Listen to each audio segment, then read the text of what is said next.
the Go Hunt Life Show, hosted by Todd Nevins. This is Todd Nevins, and I interview people that had seemingly normal lives and careers going, but they pulled the ripcord to epically reinvent themselves in order to pursue a life full of purpose and passion.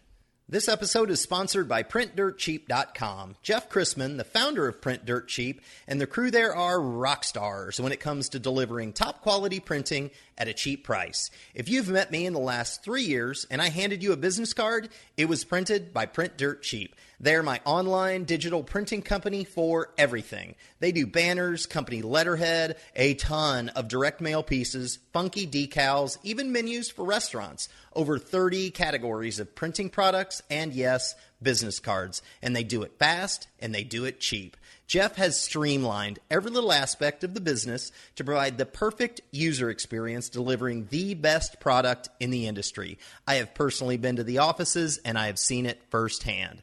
But see for yourself. Go to PrintDirtCheap.com and use promo code GoHuntLife and get $10 off of your order. Or if you want to get a sample of their work, click on Sample Pack, and they'll mail you one out for free. Go to PrintDirtCheap.com, use promo code GoHuntLife for $10 off of your next print job.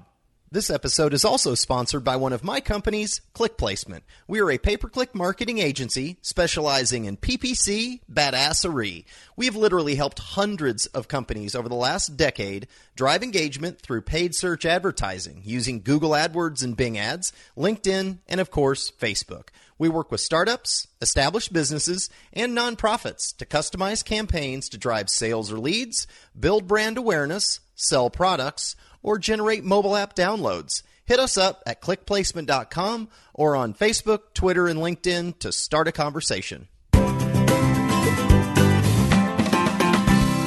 One of the greatest wisdoms that I've ever learned, I learned from my father who's since passed away, and he used to say there are 3 frogs on a log and 2 make a decision to jump off. How many frogs are on the log, son? And, I'd always want to say 1, and he would say, no, 3. They made a decision, but they didn't take any action. I think that at some point in time, if you are stuck in this place or you're transitioning and you have this dream, you have this goal, it's good to make a decision. It's good to talk about it. It's good to prepare. But until you take that step, until you jump off that log, you haven't really gone any further forward towards your goal.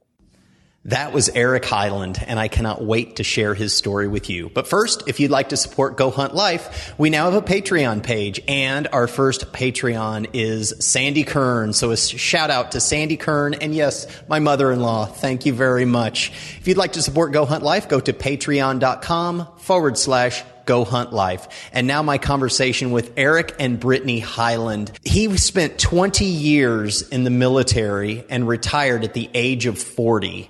And they have completely reinvented their lives, started 2 different businesses, 2 different online businesses, and they've gone location independent, running those companies out of an RV. So the trifecta of the typical types of people that join me on the podcast. And then to add to it, they have a 5-month-old baby that they've now got in the RV, and they are traveling all over the country and running their businesses location independently. And so Eric answers the question, if you've been at one company doing the same thing for 20 years, can you really reinvent? My conversation with Eric and Brittany starts right now. Eric and Brittany Highland, thank you for joining me today on Go Hunt Life. Thanks for having us. Yeah, thanks, Todd. What city are you in? And if you were to walk out the front door, describe what you would see. Right now is where we actually started all of our RV travel adventures. We're staying at a place called La Hacienda RV Resort over by Lake Travis, west of Austin. And if we were to open the door right now, we'd see a lot of sunshine. Yep. It's a beautiful day. We have a pitch and putt golf area just outside our RV, and there's a pool and a jacuzzi right there. We have a pretty nice spot here. That sounds like an incredible RV park. All right. It's a rough life, Todd, but somebody's got to do it. Of course. How old are you? Are you married, and do you have kids? All right, let's get personal. How old are you, Todd? I am 47. All right. Well, I'm 46. Okay. Brittany's 29. Brittany's 29, about to turn 30 on May 8th. So happy birthday, Brittany. Cool. We have one child together. He's 5 months old. His name is Caspian. He's totally revolutionized our lives. Yes, for the better. Yes, and he's awesome. And I also have 4 other children, 2 that live with their mom in California and 2 that are now adults. Okay. All right. What is your profession and primary ways that you guys make money? Sure. So we own our own company. It's called Connection LLC. We started it back in January 2011. So it's been 6 years now. Mm-hmm. And through Connection, we help small businesses with their online marketing and reputation management on sites like Yelp and TripAdvisor. We have some amazing clients who have been with us for years. So we're really fortunate. Impressive. All right. But you guys didn't always own this company. So, Eric, you've had a 20-year career in the military, and you retired in 2010, and then you reinvented. You guys started 2 separate companies within the first 2 years after your retirement from the U.S. Coast Guard. And then in 2014, you just alluded to this earlier, in 2014, you guys sold everything down to a 40-foot RV and then have retooled your lives to be location independent. Is that a pretty good synopsis of the last 6 or 7 years? It is. It's a pretty good synopsis. The one thing I would add or clarify, actually, is that we don't actually own 2 companies. We own one company, which is Connection. The Astronaut is under the Connection umbrella. Got it. And okay. We'll get more into that when you ask me questions about Connection, but just so you know, it's one company. Perfect. Okay. Let's jump back to 2010 when you're Chief Petty Officer for the U.S. Coast Guard. What's a typical week look like, and where were you stationed out of? That is a tough question. There's no such thing as a typical week in the United States Coast Guard. The United States Coast Guard is an amazing service, life-saving, counter-narcotics, alien migration interdiction operations, worldwide assignments. Over 20 years, I was stationed all over the place, Todd. I've been to Antarctica twice. Wow. I've circumnavigated the globe, been to Sydney, Australia 8 times. There's no typical week in the Coast Guard. But as a chief, I did everything from mentor the younger generation of Guardians that were coming up through the ranks, everything from that to running logistics for Hurricane Katrina. It felt like ages ago, but those memories are really emblazoned on my heart. The Coast Guard is a fantastic organization, like I said, but the people is what makes the difference in the Coast Guard. And being a chief in the Coast Guard, in my opinion, is the best job in the world. You sound like your heart is still in it. You were there 20 years, but then leading up to July 2010, you retired. Was there an option to just stay? Yeah, I could have stayed in for 10 more years. It would have brought me to 30, had me retiring at 50 years old. But, okay. You get that saying YOLO, right? You only live once. Yeah. I was ready for the next adventure. My background in the Coast Guard was law enforcement and logistics. So I was ready to move on and try something new. I ended up moving to Seattle, which is where Brittany and I got married. Mm-hmm. I took a job there with the King County Sheriff's Office. It was a crazy job, but I loved it. Okay. Your background, 20 years with one company, and then you retired at 40. Certainly that's applicable to somebody that is sitting right now at 40 years old in a cubicle, or somebody that gets laid off and they're forced to pull the ripcord and reinvent. You actually had some lead time. I assume you knew you were going to retire up in July of 10. What kind of steps did you take to get ready for life outside of the U.S. Coast Guard? Well, right before you separate from the service, from the Coast Guard, they send you through what's called a TAPS class. It stands for Transition Assistance Program. It's unique to the military. And when you've been through a lifelong career and you only know the rules and regulations that have governed your life for 2 decades, transition into civilian life can be a challenge. Mm-hmm. So in preparation, you really rely on the Coast Guard to tell you what to do. Again, the military doesn't ask you to do anything. They tell you, this is what you're going to do. You're going to go to this course. But I think the important thing for anyone who's ever been at any location for an extended period of time, I mean, it could be a business, it could be the military, it could be anything, is institutionalization. And I think that that's something that really needs to be talked about. Have you ever seen that movie, The Shawshank Redemption, Todd? Sure. Okay, you remember the character Brooks Hatlen? Yes. Yeah. So he ended up getting paroled after 50 years in prison. Uh-huh. And I know I'm comparing work to prison, but think about it for a second. It was a hard adjustment for him to go into the normal world after having been institutionalized for 50 years. And it's kind of similar to that, getting out of the military or getting out of a lifestyle or a job that you've just been in for so long. You only know what you've experienced. There's going to be hard adjustments. Thankfully, like I said, the Coast Guard has programs like TAPS to assist you. But at the end of the day, once you step out the door, that's when everything really hits you. Describe that day that you stepped out the door and it hit you. What happened? It was a hard day. It was a hard day. You said my heart's still in it. And yes, once you're in the Coast Guard, you're always in the Coast Guard. It was a hard day. There was a lot of emotions that day, taking off my uniform for the last time. I mean, keep in mind, I never even had to figure out what I was going to wear to work. Yeah. I mean, you don't have those issues when you're in the military. But it was tough. It was tough. It was a tough transition to get out and walk out into the civilian world and not really know what you were going to do exactly. But it's one of those things where if you don't make that decision, if you don't take that leap, you'll never know. And so, I figured retiring at 40 was just better than retiring at 50. And I wanted adventure. I wanted to do something fun, And so there was a lot of emotions. And like I said, once you're part of the Coast Guard family, you're always part of that family.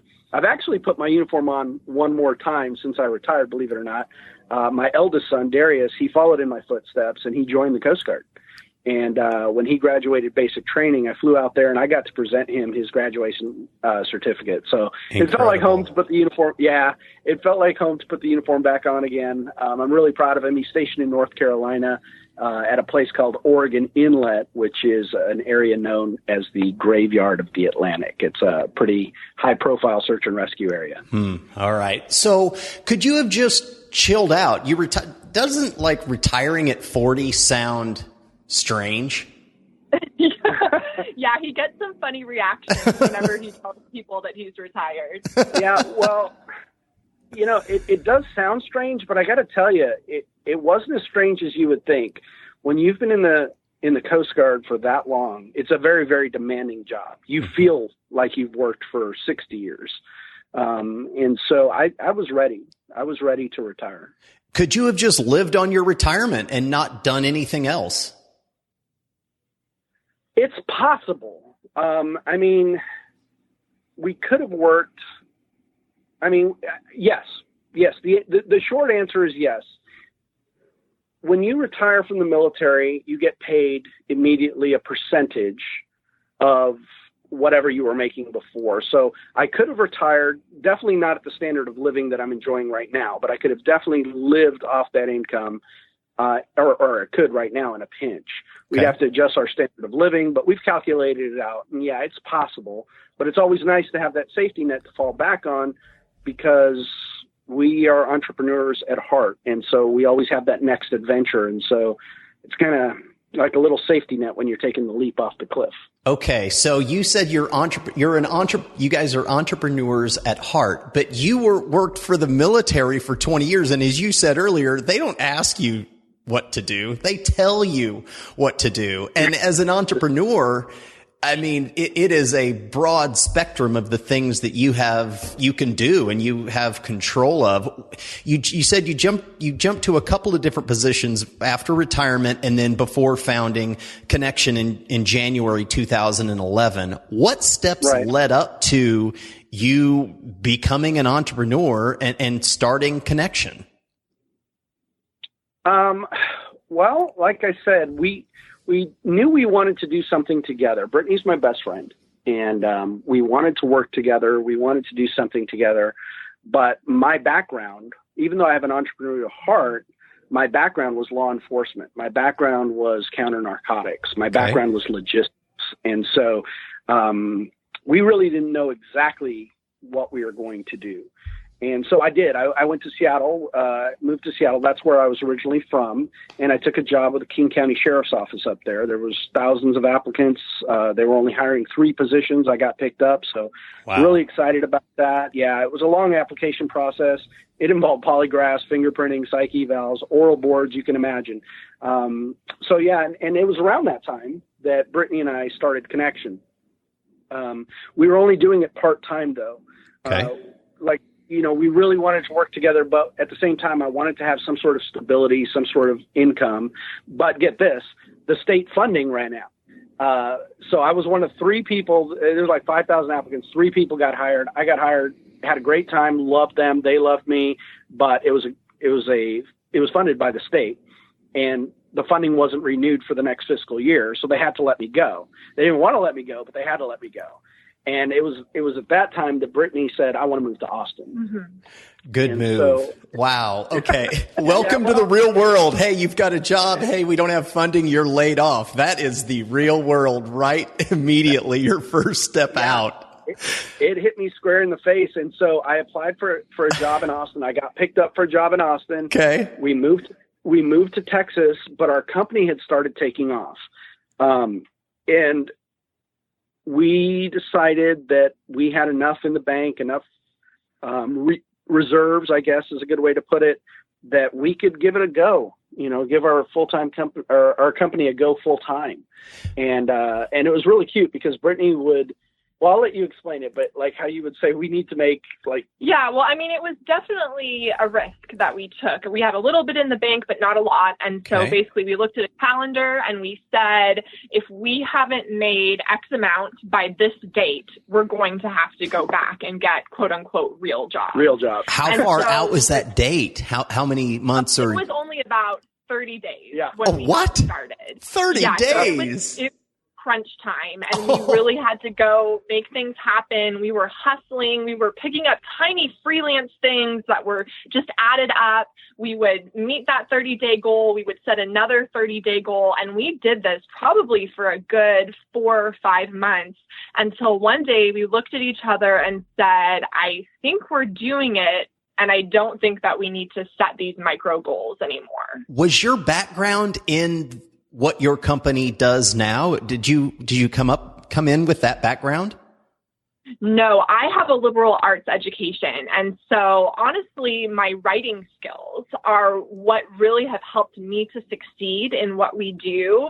However, as far as the online marketing and that whole scene, I don't have any official education in that. It's completely self-taught. Wow. And it's only recently that you can even go to school and start to study online marketing. So when we started, I couldn't have gone to school for that even if I wanted to. Right. Okay. So you guys come to Austin. When did you move to Austin?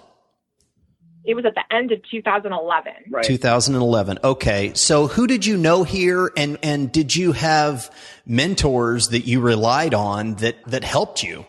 No. We didn't know anybody in Austin. And I do have mentors personally from my time in the service that I rely on all the time. Very, very wise men.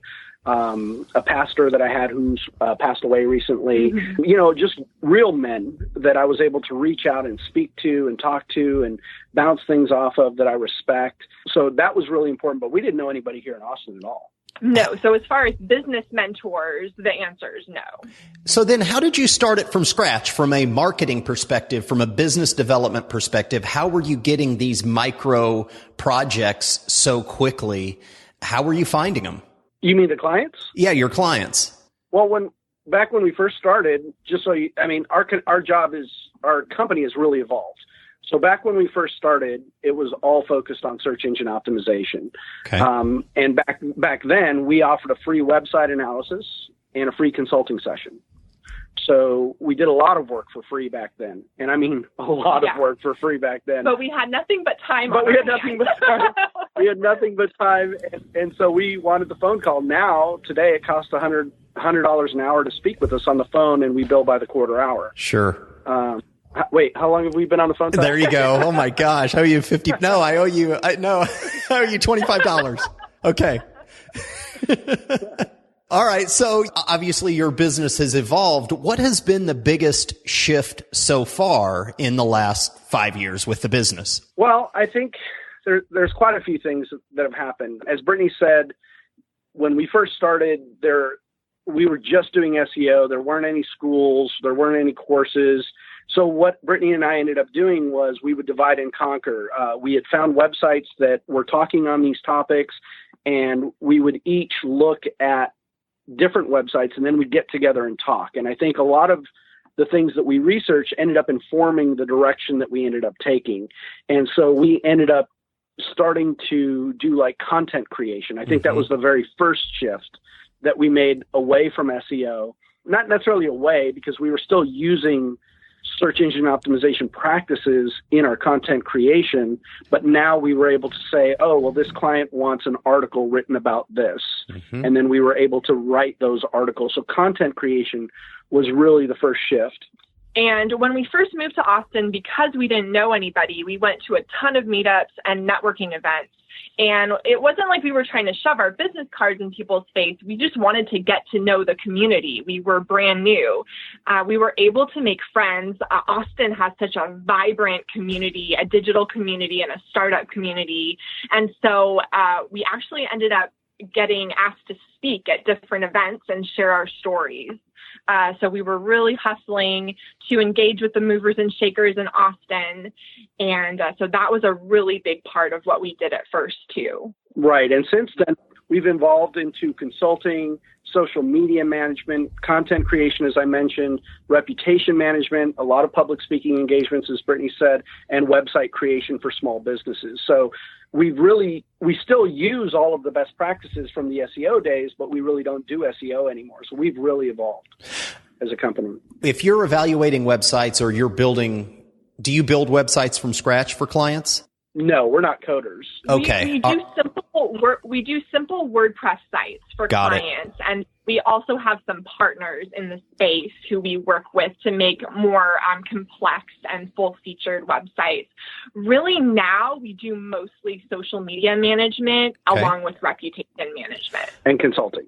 Got it. Okay. So as far as how you're continuing to grow and evolve your business, how much of your new customers that are coming along are word of mouth versus you guys are implementing a lot of marketing strategies for your own business as well? How much comes from people that you have no idea who they are and others that are referrals?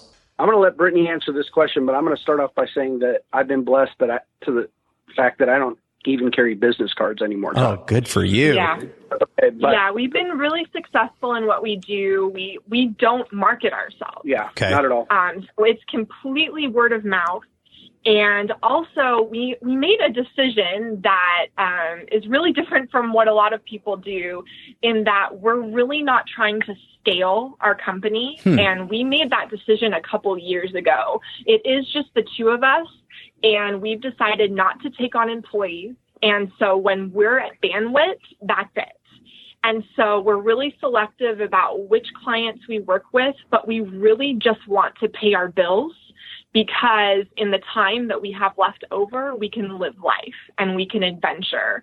And so that's where our quality of life comes in, is in those free afternoons when we can just go out and see the country or go to a national park. Yeah. I want to tell you a story, Todd. We were at an RV park in New Mexico, and our biggest client that probably provided, I don't know, a good third of our income. Would you say that's fair? At least a third of our income. Okay. The owner, the chief investor, passed away. And he left everything to his children. Well, the children decided they just wanted to sell the company. They didn't want to keep it anymore. So overnight, we lost well over a third of our income. And there was that panic moment there for me, not for Brittany. Brittany doesn't panic in big situations. I turned to Brittany and I'm like, oh my gosh, what are we going to do? And she said, let's go for a walk. And we were at this really cool campground. There were all these bunnies all over the place. We used to count them as we'd walk around the campground. And I'll never forget that day, because we were walking around and Brittany just said, you know what? Why don't we just wait and see how it goes? Like, let's not, we have this waiting list of clients. I mean, we could have picked up 2-3 clients right away, But she said, let's not do that. Let's just walk around and wait, and let's enjoy and see what happens and see what life looks like. And what we found was, prior to this, we were working until, like most people, from early in the morning until 4 or 5 at night, and then we'd be off in the evenings. All of a sudden, we lost over a third of our income, but we were off at noon. Yeah. Okay. So we would have lunch, and then we'd look at each other. We had nothing to do. But we're in New Mexico, or we're in, Myrtle Beach, or we're in Seattle, and we had nothing to do, but we had all this time. Yeah. Which is why we started this lifestyle to begin with. And so one of the things that you'll learn about Brittany and I is that money doesn't really drive us. What drives us are memories and helping other people, legacy, just life. Money is not the driving factor in our lives. Right. Wonderful. All right. So in 2012, you did something that I am guessing a lot of people said, what are you doing? You started Austinot.com, AUSTINOT.com. And it's a digital website that highlights events and beer and tacos and music and everything that is Austin related. And that is a brutally competitive industry here in Austin. What was the motivation behind starting it? All right. Well, that's a great question, Todd. As I said, at that time, I had been working for the sheriff's office. I had gotten laid off. Brittany wanted to move to Austin. We didn't know anyone there. And keep in mind that Connection at this time was only doing SEO. So we were only doing search engine optimization. Yeah. So we came up with this idea that we were going to create a website where we would put together a few articles and we would properly optimize the website. And it was a showcase. So that when we ran into a potential client in Austin, I could just take a look at their site and then show them ours and say, you know what, you've been online for 4 years. Here's your current rank on the internet. We've been online for 3 months. Here's our current rank on the internet. Let us help you. This is what we can help you do. The Austinot was never really intended to be a blog. It was just a business showcase, but it took a life of its own on. And now we reach millions every year on the Austinot. So you can imagine it's been a wild ride. Yeah. Wow. All right. But you started it and it has transitioned and changed. And you've now got a team of bloggers that contribute. The social media piece of it is awesome.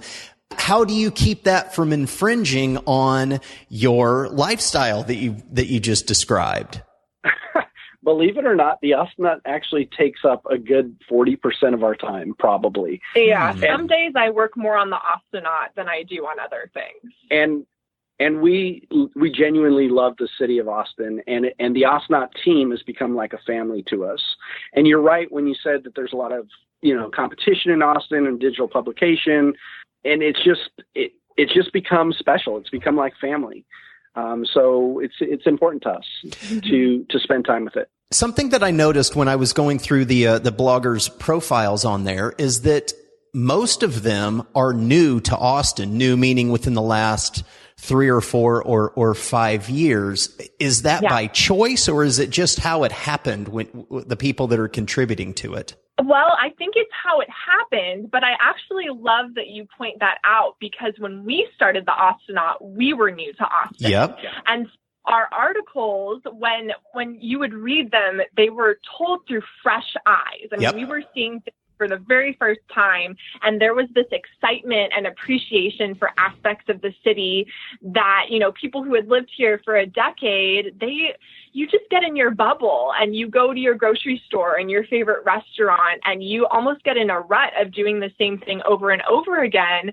And these Austinites who knew the city so much better than us, they would read our articles and be like, oh my goodness, I haven't been there for years. I should go again.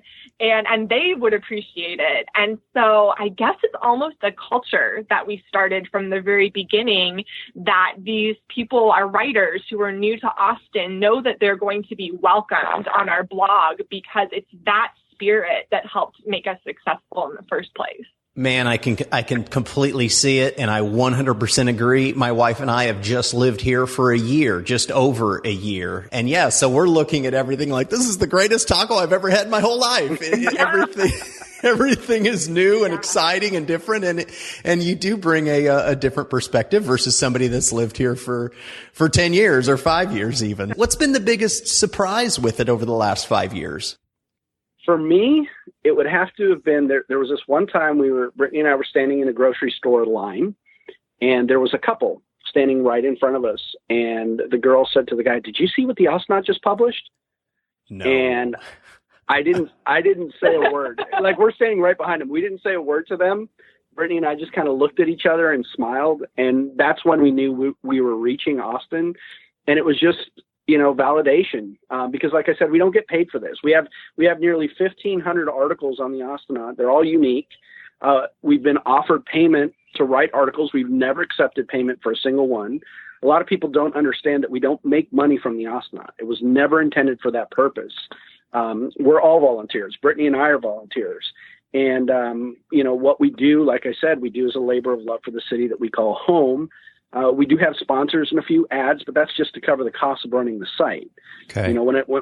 When a site like ours, Todd, gathers the kind of traffic that it has, the operating costs, like hosting, for instance, increase dramatically. Sure.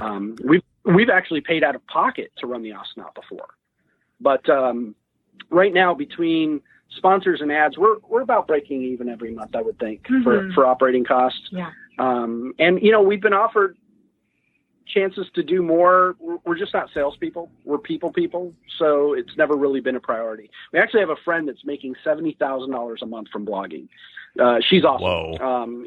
And kudos to her. But like I said, money is not our driving force. Believe me, if it was, we'd give a lot more thought to monetizing the Yeah. So I think the surprise for me is that I have not gotten tired of it. And I especially wondered when we started traveling, because we weren't going to be in Austin most of the year, whether I would just lose interest or feel like it just wasn't fun anymore because we were having to hand off the writing to our team. And I've been really surprised. We're now we're in our 4th year of RVing, and I love the Astronaut as much as I ever did.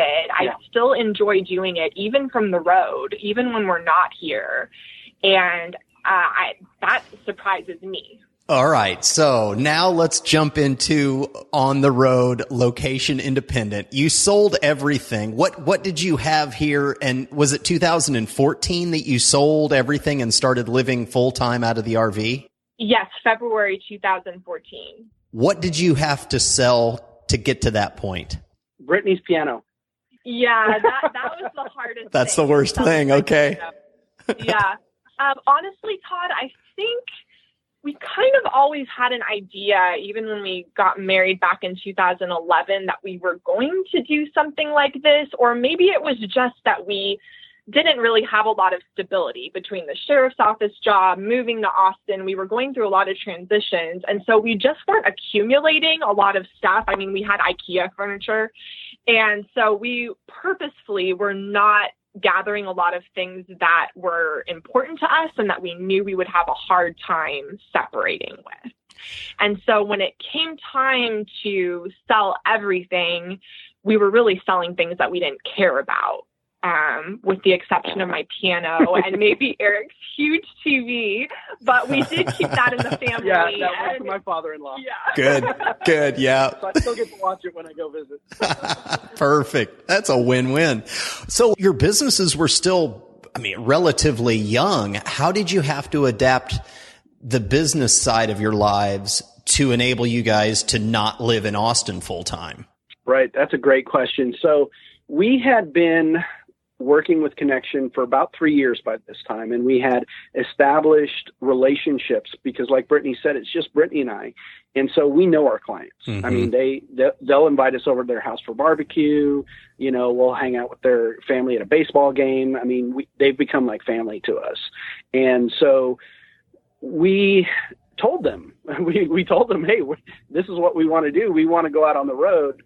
But by this time, they knew us. They knew our work ethic. They knew that if they contacted us, that we were going to respond, immediately, usually within minutes, if not within a few hours. Mm-hmm. And we told them, I said, look, as long as we have an internet connection, we're able to do this from anywhere in the world. So if you'll trust us, we'll continue to provide the service that we've provided, and you should not see any interruption in service. And they trusted us. And so we went with it. And the same holds true. As long as we have an internet connection, we can do our work. We've worked from Cancun before. Yeah. Where do you, okay, so you are in an RV park right now. Do you have Wi-Fi there? We do, but we carry our own. So a lot of RV parks have Wi-Fi, but it's usually unreliable. Yeah. We carry both Verizon and AT&T, and we for redundancy purposes, because Sure. there are places in the nation where, AT&T won't have coverage, but Verizon will, or vice versa. And so since those are the two big carriers, we carry Wi-Fi in both. Yeah, and we invest a lot of money in making sure that we have internet wherever we go because it's our livelihood. How often are you traveling versus staying put in one spot for a week or a month? Well, typically our travel is 250 miles every 2 weeks. 250 miles. Okay. All right. Yeah. Yeah. So it takes us a month to get out of Texas. Yeah, no kidding. Oh my gosh, easily. But we are truly full-time travelers, meaning that there's a lot of RVers out there who buy an RV, they find a park that they like, and then they live there. And there's nothing wrong with that. I mean, everybody RVs their own way. We actually travel full-time, and so we're constantly on the move. We've been here in Austin, though, since the end of July of last year because Brittany was in the last stages of her pregnancy. And then the pediatrician said, you can't leave until Caspian is 6 months old. So we're leaving again June 1st is our departure date. Yes, and we're excited. We can't wait. June 1st. What's the strangest thing about living out of an RV that someone living in an apartment or a house just wouldn't relate to? I'm going to put it this way. I think the strangest thing is that you actually have everything you need. There are so many RVers who might go to a city and see friends, and the friends might say, do you want to come over for a home-cooked meal? Or do you want to come sleep in a comfortable bed? And when people come in our RV, they can't believe that, we have a kitchen. I have a washer and dryer. We have, a queen size bed. We have a PlayStation 4 and an Xbox. Yeah. You are kidding me. We literally have everything that we need. It's just in a smaller space. Yeah. All right. Well, your space just got, I guess, maybe a little bit smaller with now a 5-month-old. So how you guys aren't slowing down because you've got a 5-month-old on board. How has that changed things? This is funny. So the way the RV is situated, you have a living area up front and you have the bedroom in the back. And obviously the baby has to take naps. So the biggest transition has been his nap time. So right now we're talking to you from our living room and Caspian is napping in our bedroom. Well, at night he naps in our bedroom. And then when we're ready to go to bed for the night, we have to move him into his crib in the living area. And when that happens, it's almost like a pit stop at NASCAR. We have literally, I'm not kidding, Todd, because we don't want to wake him up, right? Yep. So he's got this little sound machine, and we open these little pocket doors to the bedroom. All the lights are off in the RV except for one light that's over our stove so that we don't trip over ourselves with the baby. And I'll go in there, I'll grab the sound machine, I'll grab the plug, I'll turn it off, unplug it, move very quickly into the living room, flip the cord over, plug it in, turn it on, walk out, turn off the light, stand by the bathroom. And meanwhile, I'm already on my way out with Caspian in my arms. Oh, that is a NASCAR pit stop right there. It happens every night. We're going to have to start timing it on a stopwatch. Yeah. Wow.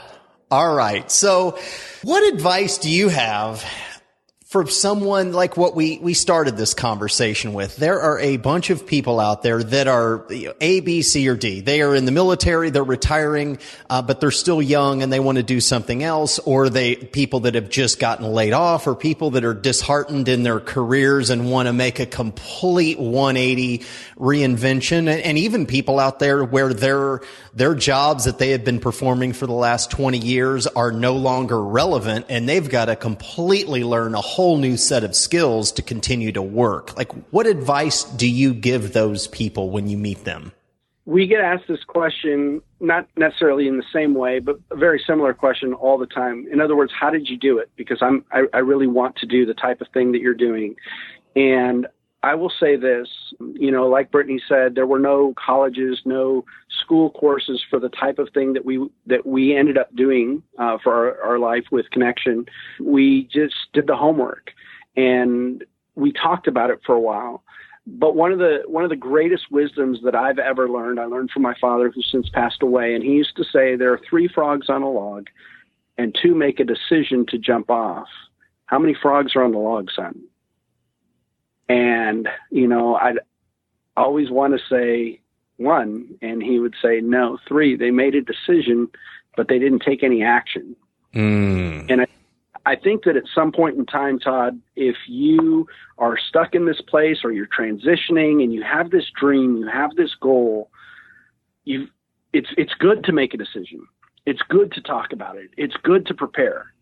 But until you take that step, until you jump off that log, you haven't really gone any further forward towards your goal of actualizing your goal. And it is a leap of faith. And granted, for somebody like me, I had the safety net of the retirement and that type of thing.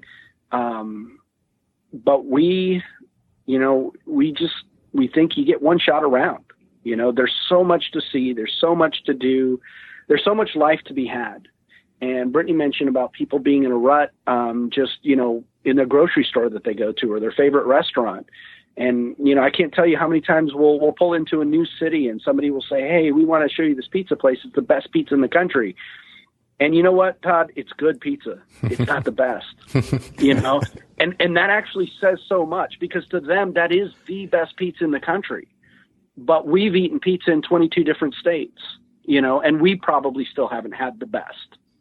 But we can tell you where the best is that we found. And it sounds silly, but that's really important because you, as an individual, you get so used to what you're used to and what you're comfortable with. And if you're looking to do something different, if you're looking to do something unique, if you just want to change, do your homework, do your due diligence, do your proper preparations, but then make the decision and take the action. That's the next follow-up step. And that's the step that most people miss. If you're afraid of it, it's not going to change. But if you take the action, you might be surprised by what you find. Man, you guys are awesome. That is so, I'm going to reuse that quote. The 3 frogs. I had not heard that before. Wow. All right. So what is next for Connection and Austinot? What are your plans for it over the next, let's say, 12 months? We love what we're doing, Todd, and we love our clients. They trust us. They're small businesses, and some of them are even micro businesses. And so what that means is that they rely on us for a lot. And so we're often auditing their businesses and helping them go to the next level just with the same clients that we have now. We love doing that. We're always looking for writers on the Austinot and looking for people who care about the city the way that we do and are willing to volunteer their time to write. There are a lot of perks. Mm-hmm. But really the bottom line is that we love what we're doing and we want to do more of the same.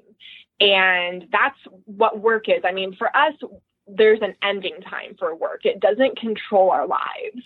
And so we get to the point in the day when work is done, and where we really want to expand is in the area of our life that comes when work is done. And we have some really exciting travels for this year. We're going east. We're going to Asheville. We're going to do the Blue Ridge Parkway. We're going back to Savannah. We're going down to Florida. But our next stop is Hot Springs, Arkansas. Yeah, Hot Springs, Arkansas. So that's what we're really excited about, is all the places that we're going to get to go to here in about a month. June 1st, it all starts. Is your next stop Hot Springs? Yes. It is Hot Springs, Arkansas. And if you've never been, people ask us all the time, what's your favorite place that you guys have been in your RV? I would tell you without a doubt that Hot Springs is in our top 5. It is. No kidding. Yeah. All right. Have you traveled up to Alaska through Canada? No, we have not in the RV. I've been to Alaska several times as a member of the Coast Guard. Yes, and I lived in the Northwest Territories when I was a kid. So we've seen that part of the country, just not with the RV. Are you planning on going up there or down through Mexico and further south into Central America? Mexico might be an option at some point in time. We have no plans to take the RV to Alaska. If we ever did take it to Alaska, we would probably ferry the RV from Seattle to Alaska, just because the road can be very harsh on the RV, and it is our home. Yeah. And so we want to protect that investment. And the distance is incredible. People don't realize how big Alaska is. How far is it? How many miles or how long would it take you? Oh, Oh, man, I used to know the answer to this, Todd. I want to say that it's a good, 2,000 miles to get through Canada. Gosh. And keep in mind our schedule of 250 miles every 2 weeks. Right. That's going to take you forever. Oh, my gosh. 4,000-mile round trip is not in our future. No. All right. Well, in my show notes, I will have connection.com, KNEKTION.com, and then austinot.com, AUSTINOT.com. Anything else that you guys would like to promote? If you wanted to... What were you going to say? RV Wanderlust. Yeah, RV Wanderlust is good. Okay. What is that? Well, that's our blog for our RV adventures. Okay. Because 2 blogs isn't enough. No, exactly. You need more. Yeah, well, I have one more. We do. What is it? I'm so glad you asked, Todd. So one of the things that we decided, we love extreme travel. We love adventure, as you know. And so we actually bought a Jeep Rubicon. All right. And we are able to, and we modded this Jeep out. It is lifted, and it's got those huge tires on it, and it's got the new shocks and all the contraptions and stuff. And so we started a blog called Jeepsies, which is a play on the word gypsies. Yes. So it's JEEPSIES, Jeepsies.com. And it is our newest blog, and it's we are going to hit RV parks all over the nation and off-roading parks all over the nation. So we're going to be talking about that as well. Oh my gosh. All right. I will put all of this into the show notes. You guys are living a cool life. I really do appreciate you guys jumping on the call today. Man, good luck. June 1, you guys head out. Thank you for joining me today on the podcast. Thank you, Todd. Thank you, Todd. And thank you to the listeners of Go Hunt Life with Todd. And we appreciate y'all.